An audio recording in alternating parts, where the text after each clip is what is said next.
Quando o pastor Roberto fez o contato comigo, na verdade eu estava impossibilidade de estar aqui. Porque eu chegaria na segunda-feira, hoje, em Brasília, e para viajar na quarta-feira ou quinta-feira para Santa Catarina. Eu tive que fazer umas arrumações, negociar com alguns pastores. E eu disse, pastor, desta feita pode chover canivete, mas eu vou ter que estar com o irmão lá.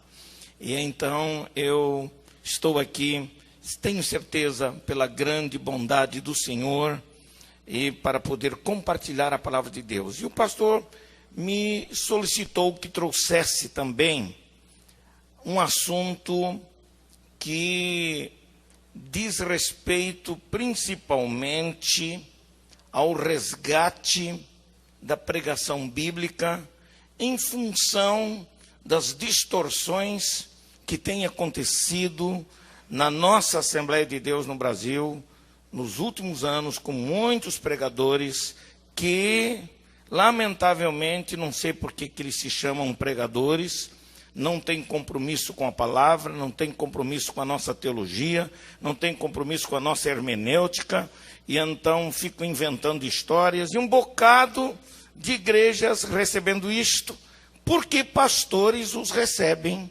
porque pastores pagam para essa gente para fazer barulho e para fazer movimentos. Então, eu tenho respeito por muitos bons pregadores comprometidos com a palavra que nós temos nesse meio. Então não podemos generalizar, porque há muita gente boa, comprometida. Nesse meio tem aparecido a mesma coisa que acontecia nos dias de Paulo. Os falsos pregadores, os falsos apóstolos que se intrometiam no seio da igreja, trazendo outras doutrinas, trazendo outras ideias e promovendo confusão acerca da fé cristã recebida originalmente pelo apóstolo Paulo, pelos outros apóstolos.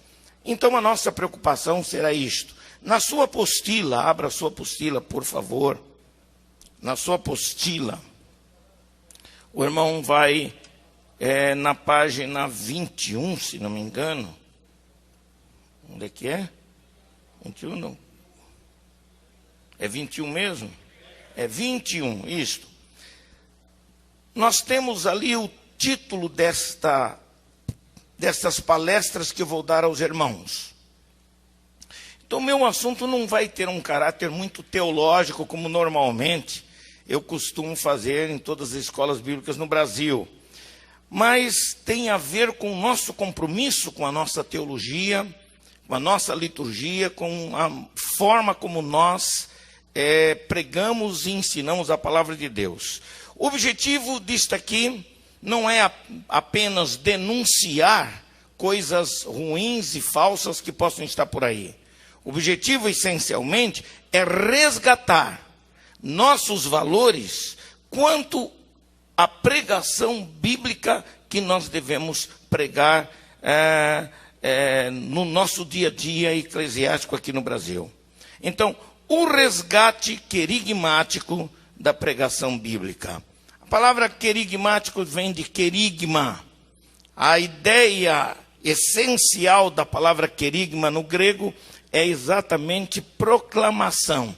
Aquilo que nós proclamamos, aquilo que nós anunciamos, aquilo que nós pregamos. E eu quero falar desse resgate, o resgate da pregação, o resgate desta proclamação que fazemos com a pregação bíblica. Para tanto, então, nós temos inicialmente dois textos bíblicos que vão servir de ponto de partida para entendermos. Abram suas Bíblias, por favor.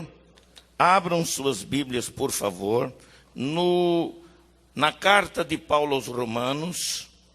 Na carta de Paulo aos Romanos. No capítulo 10, versículos 14 ao 17, Romanos, capítulo 10, versículos 14 ao 17. Esses dois textos, eles se constituem essas duas leituras que vão fazer, Romanos e 1 Coríntios, eles se constituem no grande desafio ao papel proclamador da palavra de Deus, da igreja no mundo que vivemos. Para entendermos a essência daquilo que pregamos, precisamos nos ater ao sentido teológico que é deixado pelo apóstolo São Paulo nessas duas escrituras. Capítulo 10, versículos, vamos começar com o versículo 13. Versículo 13, aí na sua apostila está apenas o versículo 14, mas põe o 13, põe o 3 no lugar do 4, para servir de base. Diz assim o texto: porque todo aquele que invocar o nome do Senhor será salvo. Em cima desta verdade, o contexto dá a resposta e essência daquilo que Paulo queria ensinar. E o que é que ele diz? Ele começa assim: como, pois, invocarão aquele em quem não creram? E como crerão naquele de quem não ouviram? E como ouvirão se não há quem pregue? E como pregarão se não forem enviados? Como está escrito: quão formosos os pés dos que anunciam a paz, dos que anunciam coisas boas. Mas nem todos obedecem ao evangelho. Pois Isaías diz: Senhor, quem creu na nossa pregação? De sorte que a fé é pelo ouvir, e ouvir pela palavra de Deus. Abra sua Bíblia também em 1 Coríntios, no capítulo 2, versículos de 1 a 5. Mais uma vez, Paulo apresenta aqui o caráter da pregação que fazia, e ele diz assim: e eu, irmãos, quando fui ter convosco, anunciando-vos o testemunho de Deus, não fui com sublimidade de palavras ou de sabedoria, porque nada me propus saber entre vós, senão a Jesus Cristo e este crucificado. E eu estive convosco em fraqueza, em temor, em grande tremor. A minha palavra e a minha pregação não consistiram em palavras persuasivas de sabedoria humana, mas em demonstração do Espírito e de poder, para que a vossa fé não se apoiasse em sabedoria dos homens, mas no poder de Deus. Naturalmente, quando a gente lê escrituras como estas, essas duas escrituras que eu apresentei aqui, não podemos ler aleatoriamente, com a mente assim, voando, sem o compromisso de entender o significado das palavras de Paulo. Por isso que a Bíblia não pode ser pregada nem interpretada assim por mero sentimento. Eu sinto isso, eu acho que é aquilo. Não podemos, temos que conhecer aquilo que estamos lendo e o que vamos pregar sobre ele. Agora, antes de mais nada, antes de que eu faça um comentário sobre esses dois textos que eu acabei de ler, Romanos e Coríntios, todos nós temos consciência de que os tempos atuais mudaram perspectivas e labores passados da pregação cristã. Lamentavelmente, questões sociológicas e culturais têm afetado o estilo e a forma de pregarmos.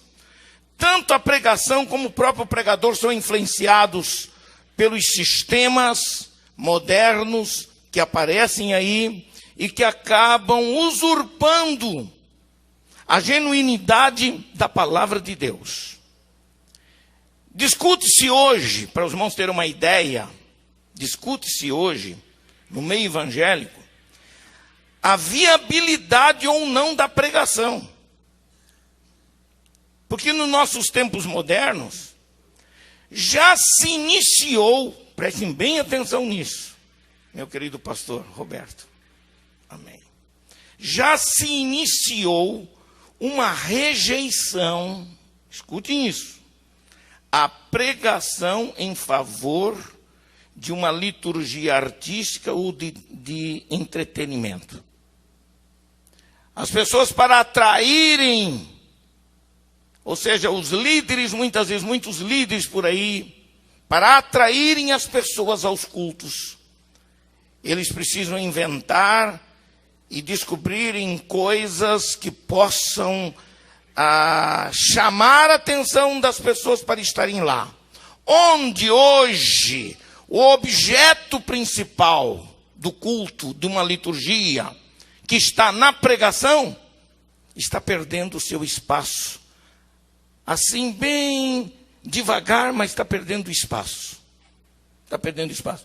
E pasmem, dentro das nossas Assembleias de Deus, há muitos cultos que não há mais pregação. Há muitos cultos em que o pregador diz, não, pastor, 20 minutos só.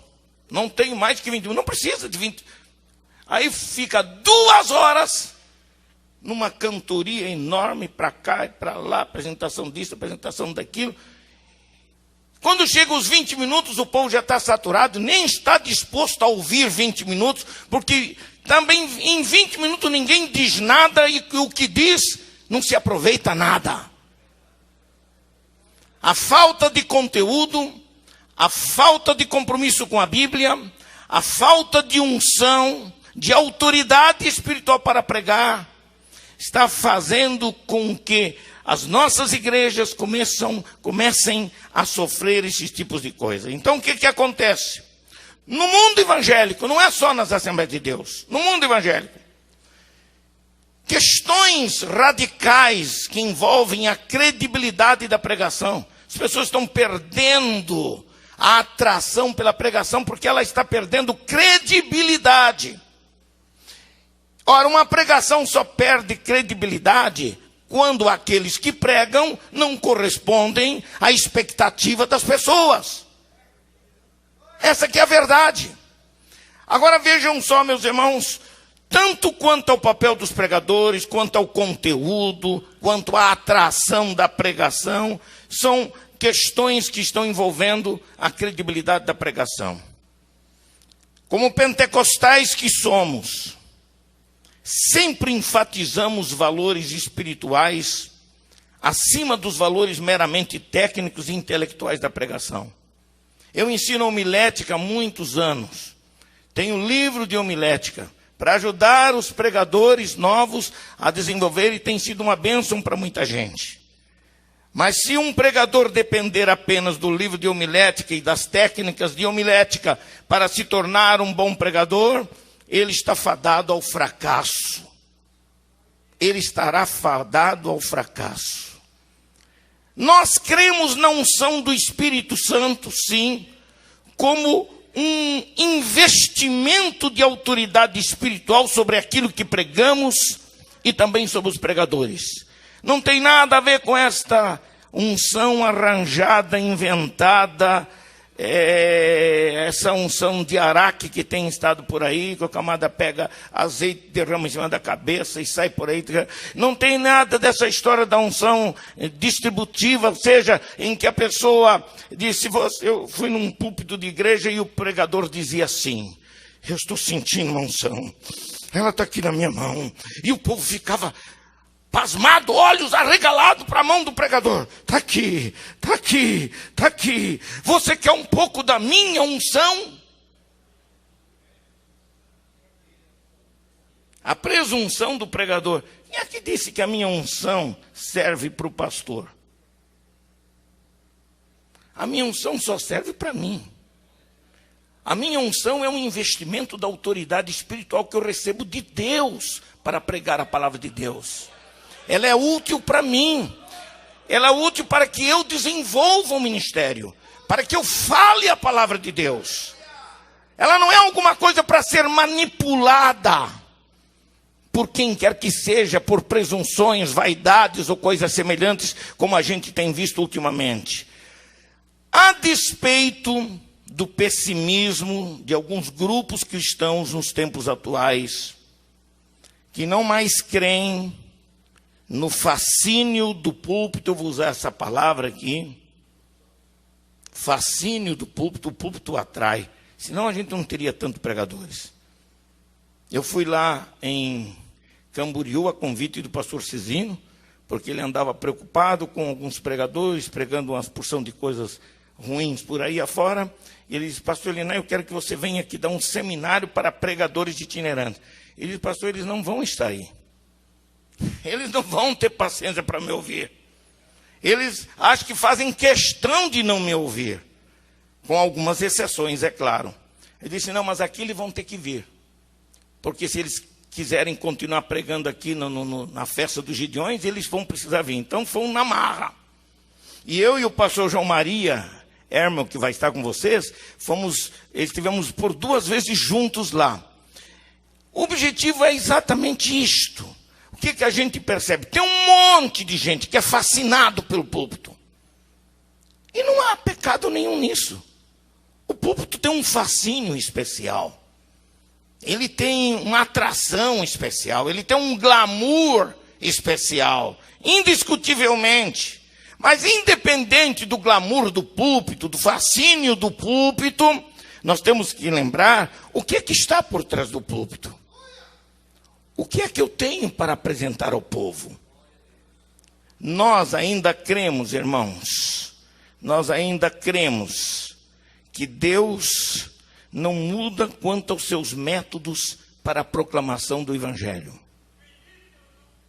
A despeito de tudo isto que vemos por aí, nós cremos que o Senhor ainda unge pregadores comprometidos com a sua palavra, que dão uma devida glória única, total, exclusiva, àquele que é o objeto da nossa pregação, chamado Jesus Cristo. Mas então eu fico nestas palavras que eu vou trazer aos irmãos aqui, nas minhas palestras. O objetivo é a enfatização da volta à pregação bíblica, não a mera pregação. Não a mera pregação, mas resgatar a pregação bíblica. Queremos pregadores ungidos. Queremos pregadores poderosos em seus ministérios. Faz parte da estrutura e da dinâmica do pentecostalismo que nós vivemos. Mas queremos, acima de tudo, pregadores alicerçados na palavra de Deus. Amém, irmãos? Não em invencionices teológicas modernas de hoje. Queremos pregadores comprometidos com a palavra. Queremos e oramos para que haja, sem dúvida, uma renovação de atitudes que envolvam mente e coração daqueles que querem pregar a palavra de Deus. Eu chamaria a essa atitude de sola scripturae. Ou seja, comprometidos apenas com a Bíblia.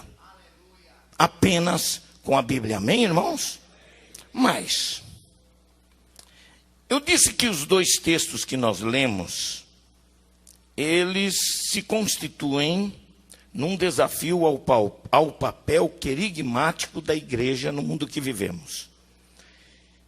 E o texto diz lá nos versículos 14 e 15, diz assim, 14 e 15 do capítulo 10, diz: como, pois, invocarão aquele em quem não creram? E como crerão naquele de quem não ouviram? E como ouvirão se não há quem pregue?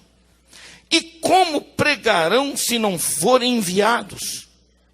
Agora prestem bem atenção nisto, irmãos. 4 perguntas-chave estão aqui. Como invocarão aquele em quem não creram? Segunda pergunta: como crerão naquele de quem nada ouviram?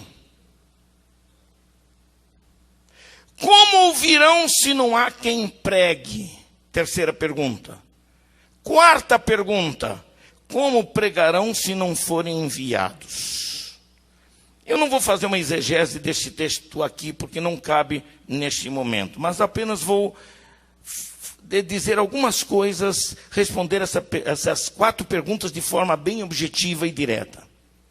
A primeira pergunta, que diz, como invocarão aquele em que não creram? Essa pergunta implica o fato de que o pregador precisa acreditar naquilo que prega para poder convencer os outros. Certo, irmãos? Precisa ter convicções próprias para persuadir as pessoas acerca da sua pregação, do objeto de sua pregação, que é a pessoa de Jesus. Não basta um blá blá blá enorme, não basta um discurso muito bonito, histórico acerca de Jesus. É preciso mais do que isso. Eu preciso ter experiência com aquele de quem eu prego, com aquele que eu apresento. Eu preciso ter convicções definidas para pregar com decisão e com convicção para persuadir as pessoas.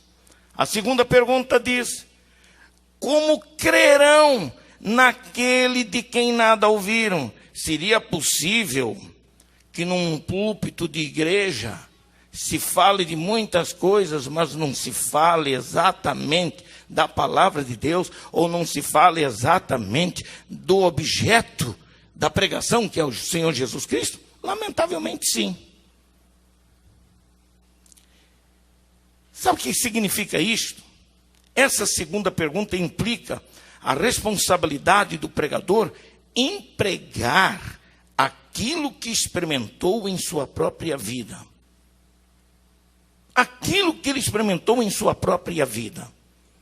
Como crerão naquele de quem nada ouviram? Porque uma pessoa sem convicções definidas acerca de Jesus não terá uma pregação definida.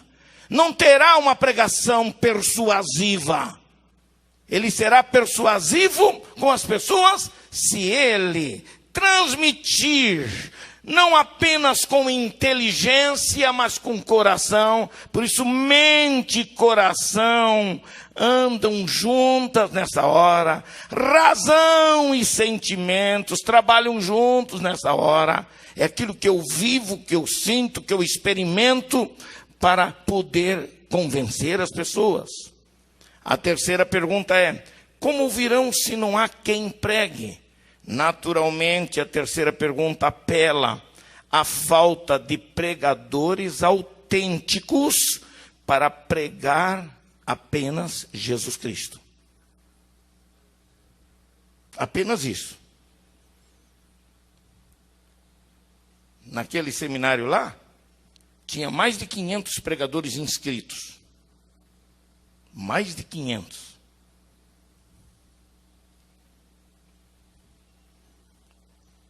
Mas eu fico perguntando, esses 500 pregam mesmo?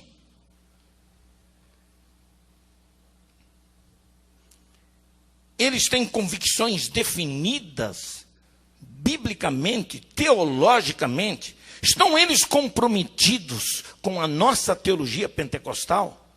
Estão eles comprometidos com a nossa hermenêutica? Porque é incrível, hoje, com a facilidade de tantos cursos teológicos que nós temos por aí, o elemento sai daqui da nossa igreja, vai fazer um curso numa determinada escola teológica, cuja confissão teológica difere completamente da nossa, daquilo que nós cremos, acerca da Bíblia, acerca de Jesus, acerca do Espírito Santo, dos dons espirituais. Imagine um pregador assembleano, pastor, dizendo que o batismo com o Espírito Santo, o falar em línguas é uma coisa de só menos importância, que não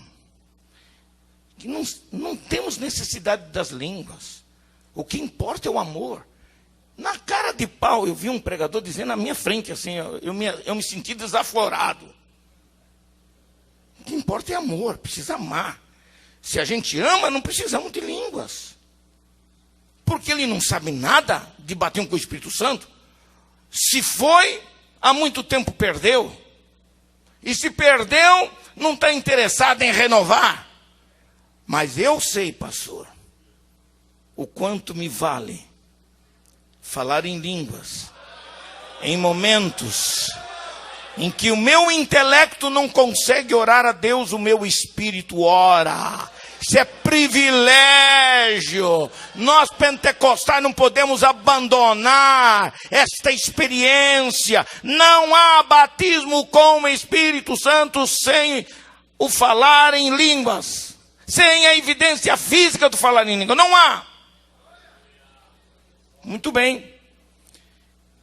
A quarta pergunta diz: como pregarão se não forem enviados? Naturalmente, a quarta pergunta requer que os pregadores sejam chamados, enviados, e o pastor aqui falou na primeira hora, isto com muita propriedade, da importância da chamada. E quando ele falava, e até perguntava a gente, perguntou ao pastor, eu lembro perfeitamente, quando meu pai saiu da casa de Orlando Boyer, foi o aluno de Orlando Boyer, 1938, 39, 40, 41, não me lembro exatamente, morou na casa dele, era um moço de Orlando Boyer.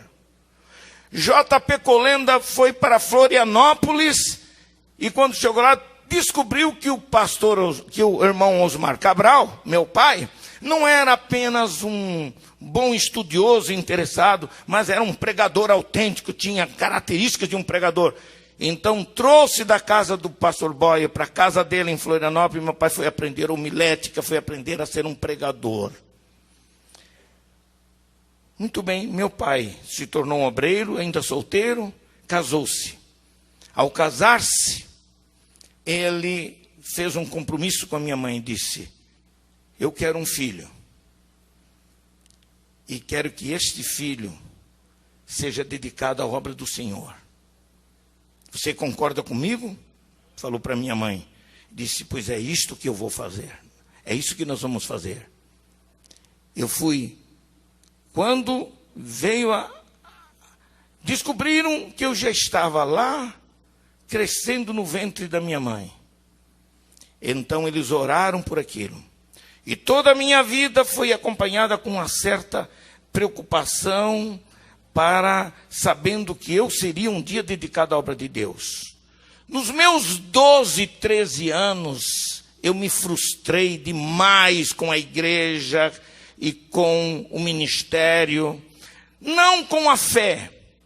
Nunca me propus sair da igreja, me desviar ou ter qualquer outra experiência. Mas eu vi o meu pai um certo dia sofrendo, chorando, deitado numa cama com o coração quase saindo pela boca, e minha mãe consolando e ajudando. E eu vi aquela situação, chorando.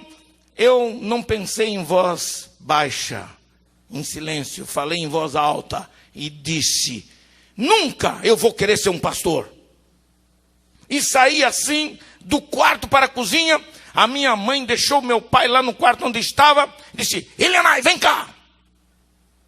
E a minha mãe, com firmeza, tomou nos meus braços, olhou para mim: olha para mim, nunca mais diga isso, porque quando tu estavas na minha barriga, eu e teu pai oramos e te apresento, tu és do Senhor.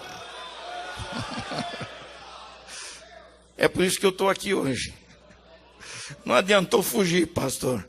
Um tempo exato Deus me chamou exatamente para fazer aquilo que eu estou fazendo. Então é preciso que os pregadores enviados sejam, antes de tudo, chamados, vocacionados, como o pastor Altair apresentou muito bem isto aqui a todos nós.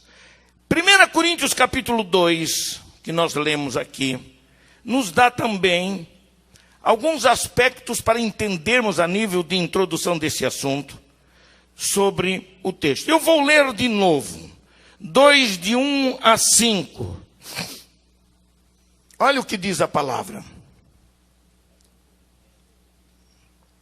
E eu, irmãos, quando fui ter convosco, anunciando-vos o testemunho de Deus, não fui com sublimidade de palavras ou de sabedoria, porque nada me propus saber entre vós, senão a Jesus Cristo e este crucificado. E eu estive convosco em fraqueza, em temor e em grande tremor.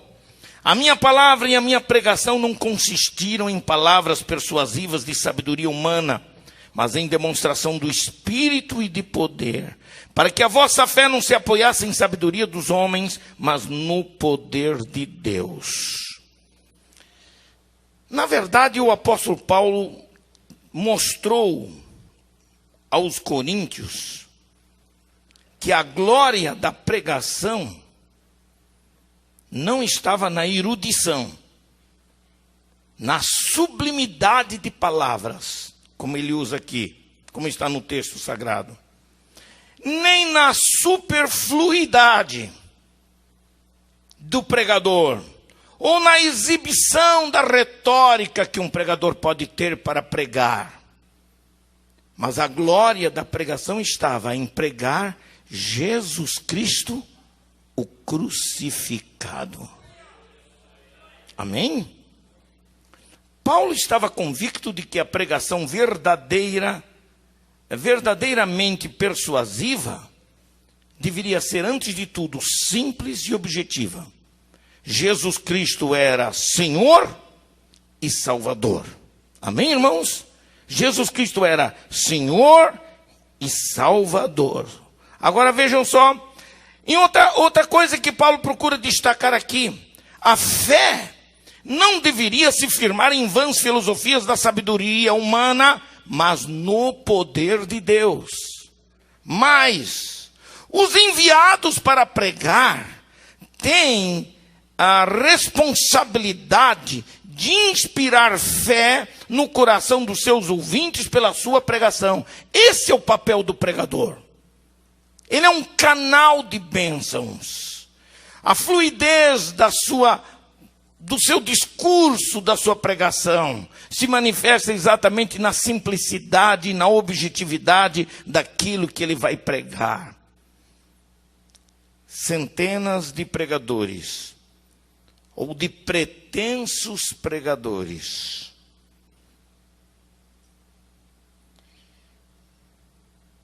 entendem às vezes que a pregação envolve apenas a arte de falar em público, e por causa disso eles perdem o foco da pregação e fazem do púlpito um palco de exibição. Fazem do púlpito um palco de exibição. Esse fascínio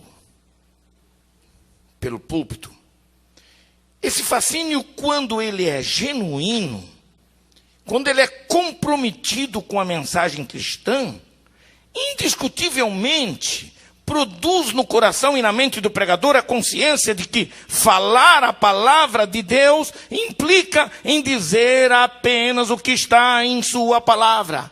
Não importa a beleza que você dá ao seu discurso, a beleza, a retórica que você coloca na sua pregação. É natural que a gente procure aprimorar a arte de falar, porque temos um auditório, uma igreja muito mais exigente do que antigamente. É natural isto. Desde que essa erudição, de que essa beleza, de que essa retórica que você utiliza na sua pregação não fuja de um fato que é importante: pregar a palavra de Deus, somente a palavra de Deus, a palavra de Deus. Bíblia, Bíblia, Bíblia, dia e noite, Bíblia, Bíblia, Bíblia. Não abandonar a Bíblia nunca. Numa grande escola bíblica aqui do Brasil, determinado estado, um pregador convidado, ele foi convidado para pregar às noites, e eu estava lá dando estudos bíblicos durante o dia, preguei também 2 noites, mas ele estava lá. Aí no hotel, conversou bastante, aquela coisa, daqui a pouco ele, fomos juntos no carro do hotel para o púlpito da igreja. E quando chegamos no púlpito da igreja, eu percebi que ele estava sem Bíblia. Ele estava sem Bíblia. Muito bem. Aí eu fiquei preocupado, meu irmão. Às vezes a gente pode, a mente falha, pensa que trouxe a Bíblia e deixou no carro, ou deixou no quarto do hotel. Eu disse, meu irmão, olha, eu vi que você não trouxe a sua Bíblia. Eu empresto a minha, depois eu dou um jeito por aqui, eu leio junto com o texto. Não precisa não. Não precisa de Bíblia não. Está tudo aqui, ó. Sabia de cor e salteado tudo que ia dizer, até a hora das línguas, até a hora de contar as historinhas interessantes. Era um artista. Era um artista plástico, que mostrava uma coisa que não era, que não tinha. Se isso escandaliza alguém, eu fiquei escandalizado. Eu não consigo aceitar que alguém vá para o púlpito sem a palavra de Deus. A base de toda a pregação, e eu vou falar isso aos irmãos aqui, a base de toda a nossa pregação, irmãos, é a Bíblia Sagrada. Quando eu abro a Bíblia e leio a Bíblia perante o povo, estou dizendo para o povo, olha, o meu discurso não é meu não, o meu discurso está debaixo da autoridade do livro, o livro dos livros, a palavra de Deus. Esse é um aspecto importante. Então, é preciso que a gente saiba que essas coisas acontecem por aí muitas vezes. E esse fascínio, e essa palavra fascínio, vem do latim fascinum, que significa encantamento, qualidade, o poder de fascinar, de exercer forte atração. Pode ser aquela sensação de deslumbramento, de encantamento. Muita gente que tem vontade de ser pregador, ora, é perfeitamente natural. Eu me lembro que quando eu estava no Instituto Bíblico em Pindamonhangaba, eu lia e comia os livros Heróis da Fé sobre aqueles pregadores e ensinadores, porque eu desejava ser um pregador. É perfeitamente normal. Eu desejava ser um pregador. Então eu tinha 18 anos de idade, eu vivia fazendo esboço. E nunca mais parei, faço até hoje. Quem for na minha casa vai encontrar mais de 10 mil esboços de pregação. E eu não faço por brincadeira, por presunção. Eu faço pela paixão que eu tenho pela pregação e pela palavra. Então, dia e noite eu estou lendo, estou marcando, estou escrevendo, estou fazendo alguma coisa. Porque a cada dia a igreja que me ouve espera que eu tenha alguma coisa nova para dar. Que eu não seja um mero repeteco de pregação que sempre está pregando a mesma coisa porque não consegue pregar outra coisa. Um fascínio é válido quando isto é colocado debaixo da unção do Espírito Santo. E isto é muito importante. Então nos perguntamos assim, o que é que o motiva a desejar o púlpito da igreja? O que é que o leva a pregar, a ser um pregador? Qual é a motivação por trás de tudo isto? Seria de fato o ímpeto de pregar a Cristo de fato? Essa paixão que você tem por Jesus, que lhe dá vontade de você ser um pregador da sua palavra? Seria o prazer apenas de sua capacidade de domínio sobre o auditório? Você, às vezes, tem um dom natural para a comunicação, então você comunica bem. Quando o pastor estava falando aqui sobre consagrações, e às vezes se comete muito esse erro. O camarada tem uma palavra boa, sabe fazer um bom discurso, tem uma capacidade enorme de falar, então diz, não, esse camarada aí tem que ser pastor, porque ele prega bem. É preciso mais do que isso. Para ser um pastor, para ser de fato um pastor, é preciso ter vocação e chamada. Seria por apenas esse prazer que você tem de falar publicamente? Seria a busca do sucesso para superar algumas deficiências? Seria a necessidade de autoafirmação que o pregador tem, porque ele não consegue se firmar em mais nada, ele não consegue fazer mais nada direito na vida, então ele se autoafirma, quem sabe pregando? Seria isto? O que de fato fascina ao púlpito? O que é que o faz ter desejo de estar aqui atrás? O que é que de fato o atrai? Deixa eu dizer uma coisa para os irmãos. Deus conta com essa geração de homens e mulheres cheios do Espírito Santo, que façam do púlpito apenas o lugar da manifestação do poder através da pregação. O estado de espírito que deve envolver o pregador deve ser o de total capacidade, em primeiro lugar, de ouvir o que Deus quer dizer e que já está escrito na sua palavra. Não se arrisque a dizer coisas da sua cabeça. Unção não é invencionice. Unção é autoridade espiritual para dizer apenas aquilo que Deus quer que diga. E escutem isso, Deus jamais vai revelar ou dizer alguma coisa a alguém que não tenha sua base na palavra. Eu não consigo acreditar de outra forma. Eu não consigo. Tudo está aqui. Tudo está aqui, tudo. Ele apenas vai o habilitar para dizer aquela verdade que já está inserida na sua palavra, porque a palavra de Deus é perfeita. Por isso, irmãos, precisamos reconquistar nossa confiança na veracidade, na relevância e no poder do Evangelho para pregarmos a sua palavra com autoridade. Vamos dar só início aqui, porque essa parte do primeiro ponto eu achei interessante trazer os irmãos sobre o resgate da história da pregação. Nesses 5, 10 minutos que eu tenho aqui. O resgate da história da pregação está aí, logo na primeira página 21. E eu falo das raízes da pregação no Antigo Testamento. Não vou fazer comentários maiores, vou apenas fazer a citação e o irmão pode acompanhar aí. Pois vamos começar lá no Velho Testamento, no livro de Gênesis. Enoque é aquele que é apresentado em Judas como alguém que profetizou. Enoque é conhecido como um profeta, um comunicador da verdade de Deus, da experiência com Deus. Noé foi chamado pregoeiro da justiça, ou pregador da justiça, está lá em 2 Pedro, capítulo 2, versículo 5. Moisés deu um verdadeiro show na sua última palavra aos filhos de Israel, mesmo ele tendo algumas dificuldades com a língua.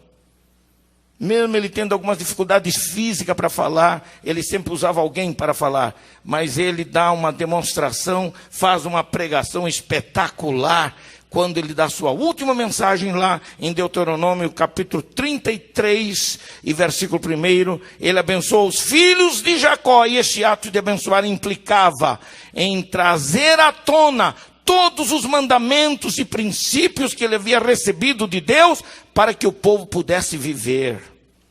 As raízes da pregação no Antigo Testamento. Os profetas do Velho Testamento profetizavam do que ouviam da parte de Deus, portanto eles eram pregadores. Elias foi um pregador com características de pessoa colérica, melancólica, mas que tinha ao mesmo tempo uma personalidade arrojada, capaz de romper com dificuldades, com medo e desafiar os profetas de Baal, como aconteceu no Monte Carmelo. Era um homem como nós, como Tiago diz, um vaso de barro, que tinha alguns aspectos da sua vida que demonstravam a fragilidade do barro, e alguns aspectos que mostravam a fortaleza do seu espírito, como alguém arrojado como alguém corajoso para fazer determinadas coisas. Elias foi um pregador fantástico.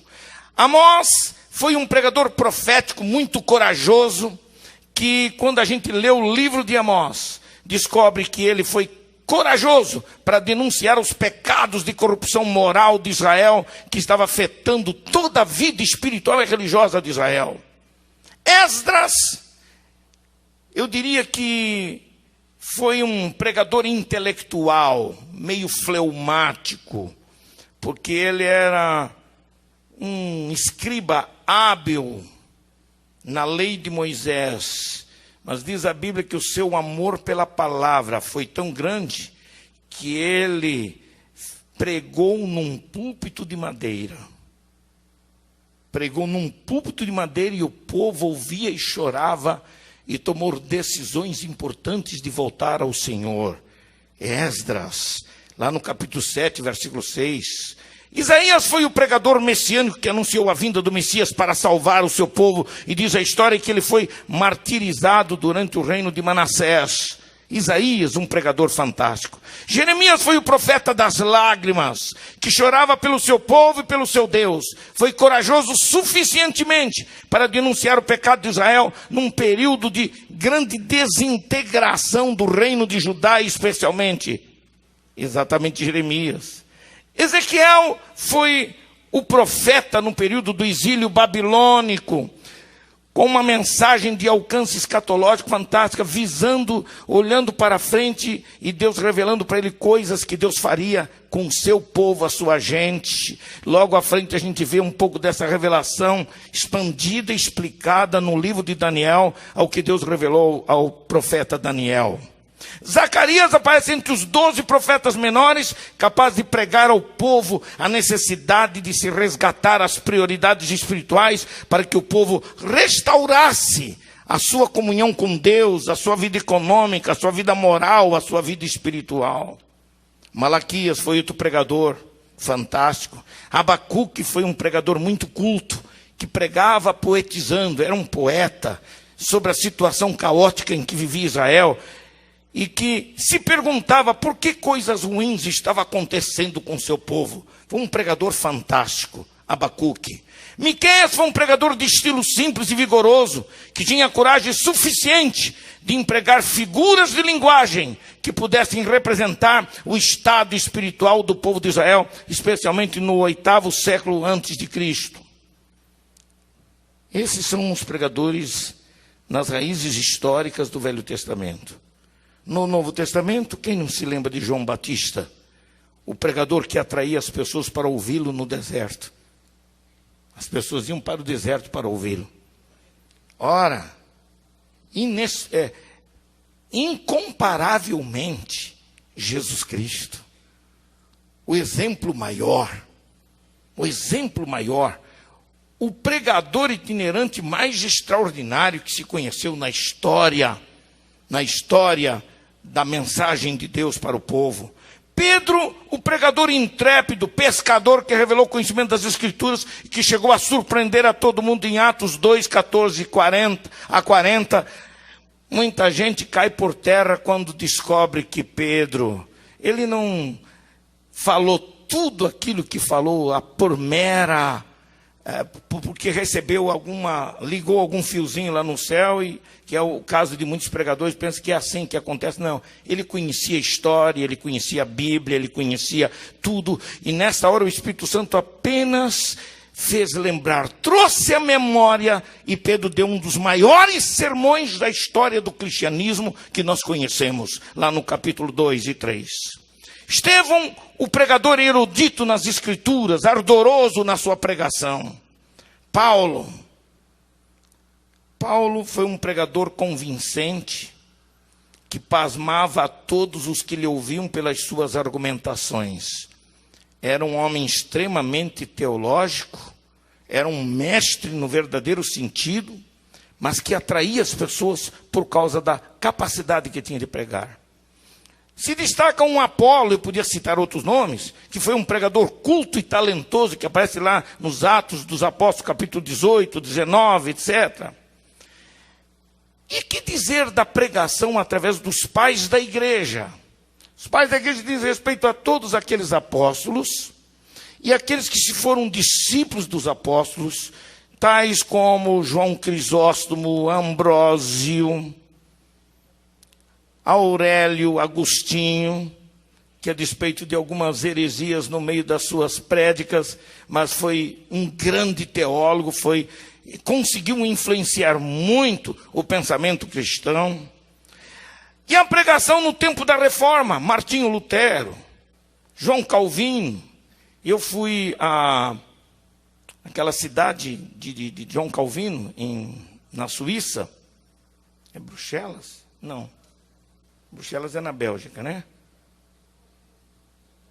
Genebra. E eu fui na igreja lá. Na igreja construída no tempo de Calvino. E eu vi muita coisa que dizia respeito à paixão de Calvino pela pessoa de Jesus. E o púlpito que ele pregava. Hoje, lamentavelmente, aquela igreja é um museu apenas. É um museu, só serve para visitação de turistas, etc., porque não acontece mais nada lá. Mas foi um grande pregador. Jerônimo Savonarola foi outro. Ulrico Zwinglio, John Knox, John Donne, John Wesley, D.L. Moody, George Whitefield, Jonathan Edwards, Charles Spurgeon, Campbell Morgan e tantos e tantos e tantos outros na história que revolucionaram o cristianismo com a pregação. Revolucionaram. Para a igreja na Idade Média, especialmente da pregação bíblica restaurada pelos seus líderes, foi uma das coisas mais extraordinárias. A pregação foi restaurada e resgatada do sistema litúrgico que engessava, principalmente que a igreja romana havia engessado. Que falar de outros grandes pregadores ao longo da história. A pregação e seus pregadores nos tempos atuais.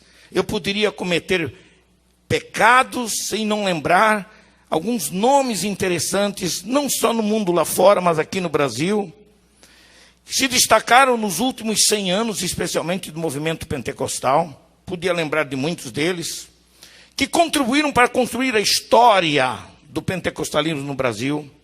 Dentro da Assembleia de Deus podemos destacar excelentes pregadores, mas o citar nomes me levaria a cometer injustiça contra uma galeria enorme de grandes pregadores. Naturalmente, irmão, nas lides evangélicas tradicionais, nós temos também excelentes pregadores, que se destacaram na história evangélica brasileira, engrandecendo a causa do Evangelho de Cristo. Isto vem mostrar para nós o quê? Vem mostrar para nós a importância do ministério da palavra, da pregação bíblica na história da igreja, no Velho Testamento, no Novo Testamento, através dos pais da igreja, nos tempos atuais.